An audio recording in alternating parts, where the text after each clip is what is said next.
पंच तत्व जिनके आधार पे हम शास्त्र कहता है कि संसार की रचना हुई है। पूरा आयुर्वेद, पूरा योग, सभी तंत्र, पूजा पंच तत्वों पर आधारित है। पंच तत्वों में जैसा हम कल डिस्कस कर रहे थे, उत्तर दिशा में ब्लू कलर, ईस्ट में ग्रीन कलर, दक्षिण में लाल और इस तरफ वाइट एंड ब्लू के कॉम्बिनेशन वेस्ट में होने के कारण इन चार दिशाओं में जब आप सेंस करते हैं ध्यान के माध्यम से, डॉजिंग के माध्यम से या किसी भी प्रकार से, तो आपको ये तत्वों की अनुभूति होती है अलग अलग दिशाओं में।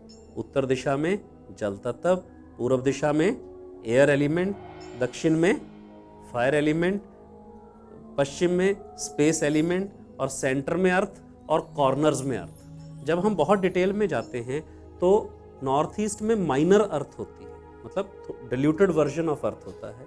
दक्षिण पश्चिम में मोर सॉलिड वर्जन ऑफ अर्थ होता है।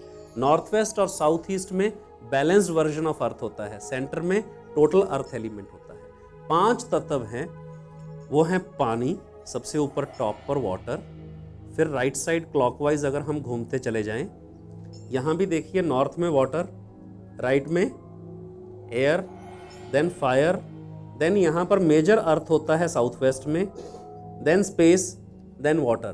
तो ये जो साइकिल है, पानी, हवा, हवा वाइट लेयर, जो पेड़ पौधे हैं, जंगल हैं, वो हमें वाइट लेयर देते हैं। जब हमें सुख आराम चाहिए होता है तो पेड़ की छाया के नीचे हम लोग बैठते हैं। तो एयर एलिमेंट को वुड भी कहते हैं, वनस्पति भी कह सकते हैं।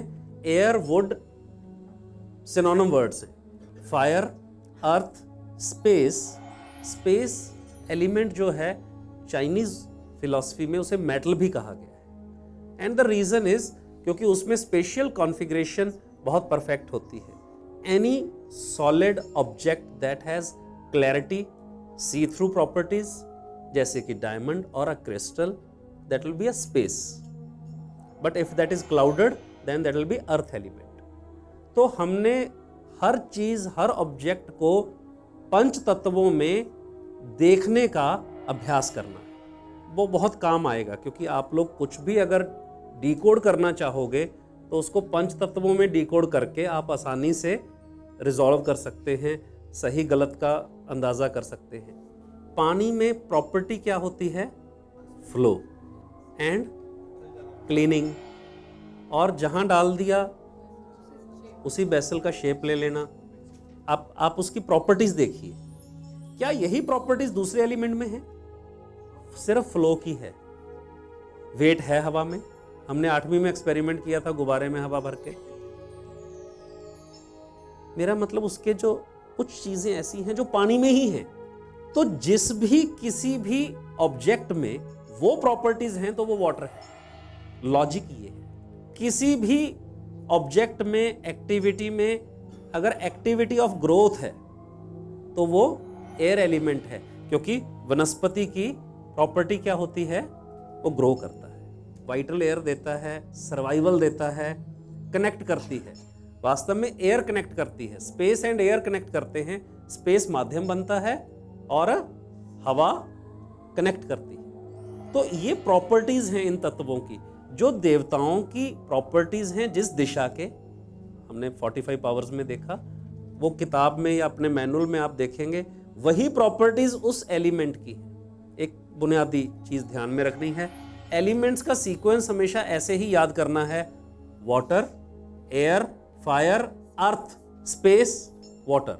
जैसी पुरानी अंडरस्टैंडिंग है मेटाफिजिक्स की, उसके अनुसार पानी से वनस्पति पैदा होती है।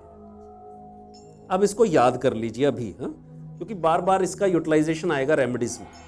पानी से हवा या वनस्पति उत्पन्न होती है, वनस्पति से, फायर से अर्थ, क्योंकि ऐश बन जाती है, और ऐश से, अर्थ से मेटल निकलती है, अर्थ से मेटल निकलती है तो स्पेस, और आकाश भी स्पेस है, तो वहां से पानी बरसता है तो वाटर। वाटर प्रोड्यूसेस एयर और would, air and would produces fire, fire produces earth, earth produces space, space produces water. Logic clear? याद हो गया ये सबको? ये सिर्फ याद करने के लिए है, क्योंकि जब आप देखने लगोगे ना, सारा ये दृष्टा सिद्धांत है, सारा जो देखा परखा, जो प्रत्यक्ष किया, जो पाया, जो फैक्ट है वो सच है। ये हमने साइकिल ऑफ क्रिएशन डिस्कस किया। एक साइकिल ऑफ कंट्रोल है। What is cycle of control? जो एक दूसरे को कंट्रोल करता है या डिस्ट्रॉय करता है। कंट्रोल और डिस्ट्रॉय एक ही बात है। हमने डिस्ट्रॉय शब्द ना लेके कंट्रोल शब्द लिखा। जैसे कि पानी ही आग को बुझाता है। पानी ही क्या स्पेस का आग को बुझा सकता है? या तो अर्थ फायर को एग्जॉस्ट करती है या पानी आग को बुझाता है। तो ये एक सत्य माना जो इंडियन एंड चाइनीज मेटाफिजिक्स है कि ये प्रॉपर्टीज ही अग्नि प्रॉपर्टीज को खत्म करती हैं या पृथ्वी की प्रॉपर्टीज उसको एग्जॉस्ट कर देती हैं। मिट्टी डाल के भी तो अपन बुझा सकते हैं। अब हम ये भी कह सकते हैं कि एक लकड़ी का गट्ठा भी अगर हम आग पे डाल देंगे तो वो बुझ जाएगा। कब? जब उसकी क्वांटिटी आग की कम होगी और गट्ठे की बड़ी होगी, तब वो लकड़ी का गट्ठा जो है वो अर्थ एलिमेंट का काम करेगा। है लकड़ी का गट्ठा पर स्टोरेज हो गई ना वो, तो वो अर्थ एलिमेंट हो। तो लॉजिक इस तरीके से समझना है। शुरू शुरू में थोड़ा सा अड़चन आएगी, पर जब देखते जाएंगे तो वो रियाज हो जाएगा, तो वो दिखने लगेगा कि हाँ ये ऐसे हो रहा है, ये ऐसे हो रहा है, ये ऐसे हो रहा है। फिर एक साइकिल ऑफ बैलेंस है। Cycle of creation and cycle of control, ये वास्तव में दोनों एक साथ घटित होते हैं। ध्यान से समझिए इस बात को। Cycle of creation and cycle of control एक साथ घटित होते हैं। कैसे? लाइफ बढ़ रही है कि घट रही है? कितने लोग हैं जो कहते हैं बढ़ रही है? जिंदगी बढ़ रही है या घट रही है? दोनों ही है। देखने का दृष्टिकोण अलग अलग है, पर वो एक साथ घटित हो रहे फिनोमिना है। दोनों एक साथ घटित हो रहे हैं। क्या शरीर बढ़ रहा है आगे की तरफ या शरीर घट रहा है? दोनों एक ही बात है। तो ये दोनों एक साथ घटित होते हैं। मेटाफिजिक्स में cycle of control and cycle of creation दोनों एक साथ घटित हो रहे हैं। जो जरा सा बढ़ गया या घट गया, जो जरा सा बढ़ गया या घट गया, तो इम्बैलेंस आ गया। जब इम्बैलेंस आया तो वो डिस्ट्रॉय हो जाना है। So imbalance is the cause of destruction.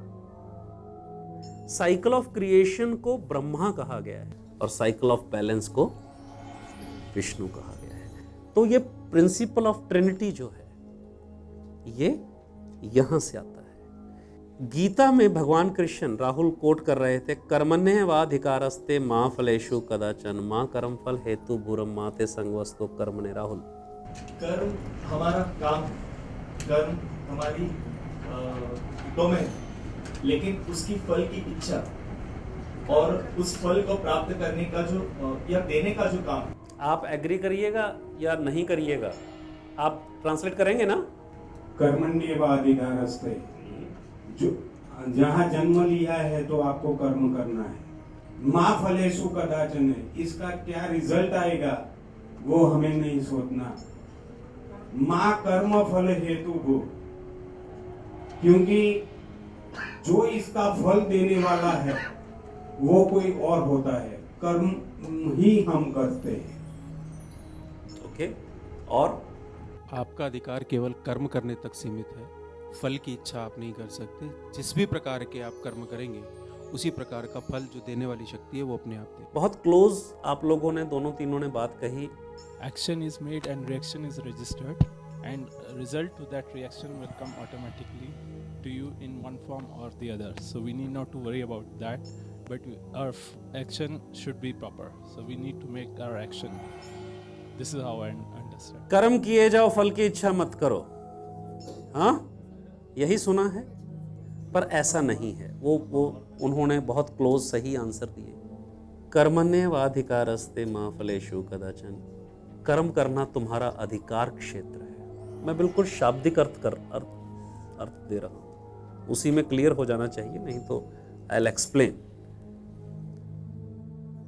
क्या कोई ऐसा कर्म किया जा सकता है जिसमें फल की इच्छा ना हो? हाँ, सिवाय शादीशुदा बने रहने के? नहीं। कर्मण्येवाधिकारस्ते, कर्म करना तुम्हारा अधिकार क्षेत्र है। मां फलेषु कदाचन, फल तुम्हारा अधिकार क्षेत्र नहीं है। कर्म करना तुम्हारा अधिकार क्षेत्र है। मां फलेषु कदाचन, फल तुम्हारा अधिकार क्षेत्र नहीं है। मां कर्म फल हेतु भ्रुम, उसके लिए कर्म फल के हेतु। मां कर्म फल हेतु भ्रुम ते संगवस्तु कर्मणे, मैं खड़ा हूं। कुछ समझ में आया? कर्म करना तुम्हारा अधिकार क्षेत्र है, फल तुम्हारा अधिकार क्षेत्र नहीं है। ये नहीं कह रहे फल की इच्छा मत करो, फल के बारे में मत सोचो, ये भी नहीं कह रहे कृष्ण, ये नहीं कह रहे, संभव ही नहीं है। कृष्ण जैसे व्यक्ति ऐसी फूहड़ बात कह दे कि फल की इच्छा किए बिना तुम कर्म करते जाओ, मतलब ही नहीं है। क्या कह रहे हैं? कर्मण्येवाधिकारस्ते, कर्म करना तुम्हारा अधिकार क्षेत्र है। मां फलेषु कदाचन, फल का डोमेन, फल तुम्हारा अधिकार क्षेत्र नहीं है। मां कर्म फल हेतु भ्रुम ते संगवस्तु कर्मणे, मैं खड़ा हूं। ये भगवान ही कह सकते हैं ये बात, और कोई नहीं कह सकता। ये पंच तत्वों की थ्योरी कहता है। कैसे? पानी से वुड पैदा हुई, वुड से fire. If you are water, कोई भी तत्व, अगर आप पानी हैं तो कर्म आप क्या क्रिएट करते हो वो आपका कर्म है, और उस कर्म से जो क्रिएट होता है वो रिजल्ट है, और वो रिजल्ट से आपका स्टेटस बनता है, और उस स्टेटस से आपके सपोर्ट सिस्टम क्रिएट होते हैं, और वो सपोर्ट सिस्टम जो हैं वो आपके स्वयं का ही हिस्सा होते हैं। अगर आप सिर्फ और सिर्फ रिजल्ट को ही फोकस करते रहोगे, कर्मों के बारे में आपको स्पष्टता नहीं होगी, यानी आपने कर्म तो छोड़ दिया, क्या करना है ये तो दिमाग ही नहीं लगा रहे हो, तो वो पर्पस विहीन हो गया, उसमें फल की प्राप्ति भी नहीं होगी। What is the problem and what result do you want? ये दो शब्दों का मतलब है आपके कर्मों का निर्धारण करना। कर्मों का निर्धारण, आप प्रॉब्लम क्या है, रिजल्ट क्या चाहिए, हम उससे कर्मों का निर्धारण करते हैं। जोन कौन सा है रिस्पॉन्सिबल, कर्म क्या रिस्पॉन्सिबल है, रिस्पॉन्सिबल कर्मास कौन से हैं, उसके रिलेटेड जोन कौन से हैं, तो वो कर्म सशक्त नहीं हो पा रहे, वो जोन सशक्त नहीं हो पा रहे, इसलिए रिजल्ट नहीं आ रहे, और ये रिजल्ट से स्टेटस क्रिएट होता है। कोई व्यक्ति किस पद पे है, कितना पैसा है, स्टेटस तो उसी बात से है ना, या उसके बिना हो सकता है।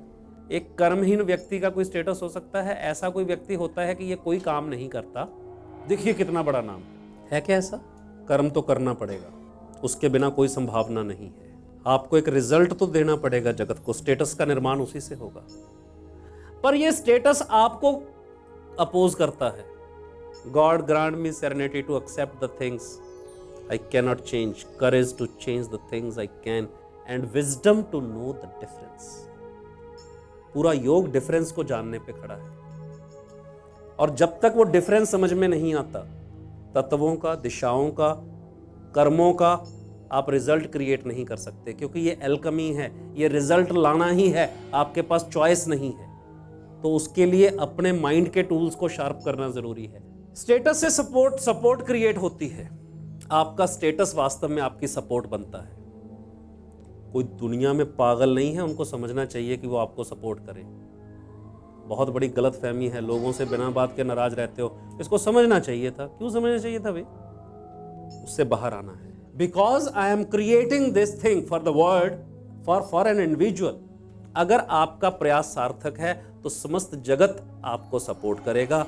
जिसका प्रयास सार्थक नहीं है, जो धारण करने योग्य शक्ति के विरोध में है, तब भी आपको सपोर्ट नहीं मिलेगी। तो सत्यता की परख ही यह है कि आपका कंट्रीब्यूशन उस चीज में हो रहा है जो जनमानस जाने अनजाने में भी उनके लिए लाभकारी होगी, तो you will get support of many people. ये एक फिलॉसफी है जिसको आधार बनाया गया है सारे शास्त्र में, सिर्फ वास्तु में नहीं, जीवन के और आयामों में भी।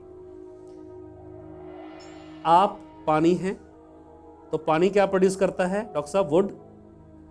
तो आप कर्म करते हैं, कर्म ही रिजल्ट में कन्वर्ट होता है और रिजल्ट जो है वो स्टेटस बनता है और स्टेटस जो है वो सपोर्ट सिस्टम क्रिएट करता है और सपोर्ट सिस्टम से आप और बड़े होते हैं। जो भी व्यापार है वो लोग हैं, पीपल आर बिजनेस, लोग ही हैं। और लोगों के प्रति कभी अकेले बैठ के देखना आपकी खिन्नता कितनी है, आपने कितना संसार को गलत करार दे रखा है। अपने अंदर झांकना, ये भी गलत, ये भी गलत, वो भी गलत, ये गलत कर रहा है, वो गलत कर रहा है, उसने ये गलत कर दिया, उसने ये गलत कर दिया, ये सारी दुनिया गलत है।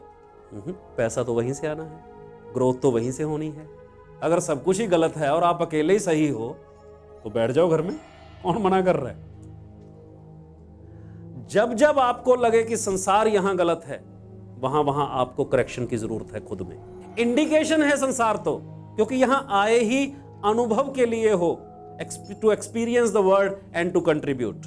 उन एक्सपीरियंसेस से नॉलेज को गेन करना, उस नॉलेज को कन्वर्ट करना, ताकि फेलो ह्यूमन बीइंग्स की जो प्रोसेस ऑफ एवोल्यूशन है वो और बेहतर हो सके। यही पर्पस है, कोर पर्पस। जिन जिन को दिखेगा उनको अपने टास्क भी दिखेंगे कि अगर मैं ये करता रहूंगा तो लोगों का जीवन इससे और ज्यादा बेहतर होगा, लोग बेहतरी की तरफ जाएंगे। आज हम लोग एयर कंडीशन में बैठे हैं, एसी चल रहा है, ये लाइट किसी ने बनाई है नहीं क्या? आपने एक वस्त्र धारण किया हुआ है, या किसी मशीन में बन के आया है। वो मशीन किसी चेतना, किसी मन से उठ के आई है। आपने चश्मा लगा रखा है, इसमें ग्लास लगा हुआ है, ये तो सिलिका था, जमीन में पड़ा था, चश्मा बन के आपकी आंखों पे लग गया। कभी किसी को धन्यवाद दिया है? दिया है सुबह उठ के कि भाई चश्मा बनाने वाले तेरा धन्यवाद, तेरी वजह से मैं देख पा रहा हूँ। योगियों की प्रेयर होती है उस हर चीज का शुक्राना अदा करना, उसका शुक्रिया अदा करना, जिस वजह से आप कितने घंटे से इस हॉल में बैठे हैं और सुखद बैठे हैं ना। आज से 100 साल पहले राजे महाराजाओं को भी ये फैसिलिटी अवेलेबल नहीं थी। ये सब उन योगियों के किए हुए काम हैं। जो बिजली है वो बनाने वाला, उसकी रचना करने वाला, वो वास्तव में परम तत्व से जुड़ा होगा, तभी ये प्रसाद मिला होगा, अदरवाइज संभव नहीं है। ये शुक्राना हर उस व्यक्ति का। तो ये संसार गलत कैसे हो गया? जब लगे कि संसार गलत है तो देखना तन पे वस्त्र है या नहीं, इसी को धन्यवाद दे देना। ऐसा भी क्या है? और ऐसा तुम कौन से फन्ने खां हो? तुमने कौन से झंडे गाड़ दिए भाई? तुमने क्या दे दिया जगत को जो जगत गलत हो गया? और जिसने दिया उसका तुमने कौन सा धन्यवाद कर दिया?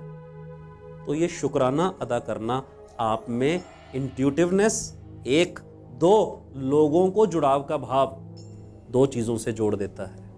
Very clear? जब भी क्लाइंट के पास जाएं, जब उसने पैसे दे दिए, एडवांस ले लिए, फिर क्लाइंट को गाली किस लिए देनी?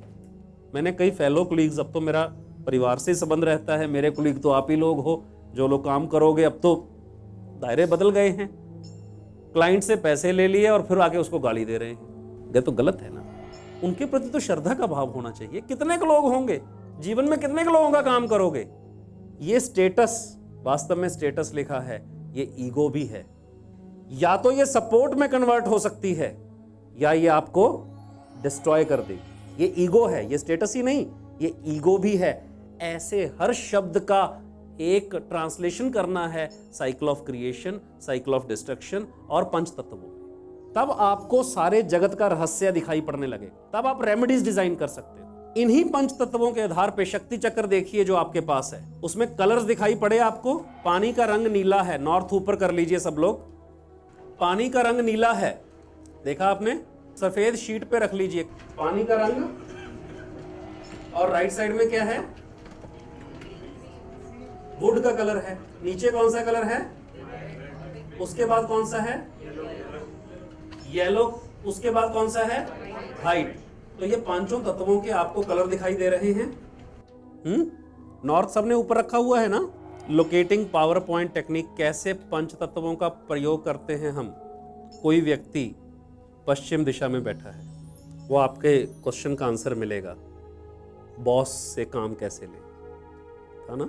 ये आ गया वो आंसर। पश्चिम दिशा में बैठा है कोई व्यक्ति, तो वो कौन से एलिमेंट में बैठा है? जो स्पेस एलिमेंट है वो वुड को काट देता है, कुल्हाड़ा काट देता है ना, मेटल काट देता है। तो जो उसके सामने बैठेगा, क्या उसका काम होगा? तो किसका काम होगा? पश्चिम दिशा में एक व्यक्ति बैठा है, बॉस बैठा है, तो कहां बैठेगा आदमी जाके, तो उसको पता ही नहीं चलेगा कि उसने काम भी कर दिया। नॉर्थ में क्यों? स्पेस क्रिएट्स, डॉक्टर साहब क्लियर हो रहा है? Space creates. तो अगर आप वाटर के जोन में जाके बैठ जाओगे तो क्या होगा? क्योंकि उसको क्या भाव आएगा? I have to. जो उसके सामने बैठेगा उसको क्या होगा? और जो अग्नि की जगह पे जाके बैठ जाएगा, फायर है ना, उसके टेबल पे ये शक्ति चक्कर रख दीजिए तो सारे तत्व बिछ गए ना। टेबल को सेंटर मान के अगर रखा तो पता चलेगा ना वो कौन सी दिशा में बैठा है। तो जो बॉस के पश्चिम दिशा में बॉस बैठा है और उसके राइट साइड में खड़ा होकर जो व्यक्ति उससे बात करेगा तो वो उससे इरिटेट हो जाएगा। क्यों? क्यों इरिटेट हो जाएगा? Fire destroys space. तो फायर में खड़ा होकर जो व्यक्ति बात कर रहा है, क्या वो उसका काम कर देगा? जब भी आप किसी सरकारी कार्यालय में जाएं और वहां पर बैठा हुआ ऑफिसर आपको ये कहे कि भाई साहब मेरे को अपनी नौकरी थोड़ी खतरे में डालनी है, इसका मतलब क्या है? आप कहां खड़े हो और वो कहां बैठा है? हाँ, तो अब आप अपनी सीट्स का चुनाव कर सकते हैं ना कि आप कहां खड़े हो जाओ ताकि आपको सपोर्ट मिले। जब आप क्लाइंट कंसल्टेंट के रूप में हो तो वास्तव में आप सपोर्ट हो किसकी? तो आपको कहां होना चाहिए? अगर आपका क्लाइंट पश्चिम दिशा में बैठा है और आप उसके राइट साइड में जाके खड़े होगे तो अग्नि में खड़े हुए और आपने अगर क्रीम कलर का शर्ट पहन रखा है तो क्या हुआ? बैलेंस हो गया। कोर्ट में गए हो, जज से फेवर लेनी है, how to utilise this knowledge, it's very interesting. तो आप यहां जज की चेयर है और आप वहां पर खड़े हुए हैं। ये जो मैं फॉर्मूला बताऊंगा वो सभी चीजों के लिए लागू हो जाएगा। अपनी मेंटल एक्सरसाइज करना। पश्चिम में जज बैठे हैं और आप पूर्व में खड़े हैं तो रिजल्ट क्या होगा? क्या होगा? जज काट देगा, कोई चारा ही नहीं है, क्योंकि एलिमेंट की प्रवृत्ति ऐसी है, उन्होंने रिएक्ट ही ऐसे करना है, इसके अलावा कोई साधन ही नहीं है। हल क्या है? ब्लू शर्ट किन लोगों ने बोली? यस, ब्लू शर्ट पहन के गए और फैसला आपकी। इंटरेस्टिंग। और किसी के साथ ट्रिक खेलना हो, एक नीलम पकड़ा दो उसको कि जेब में रख के चला जा, तेरा काम पार है, एक ही दिन में शनि तेरा काम कर देगा। पर एक्चुअली वो नीलम ब्लू कलर के कारण काम कर रहा है, शनि से उसका कोई मतलब नहीं है। लॉजिक पकड़ में आया? सैंड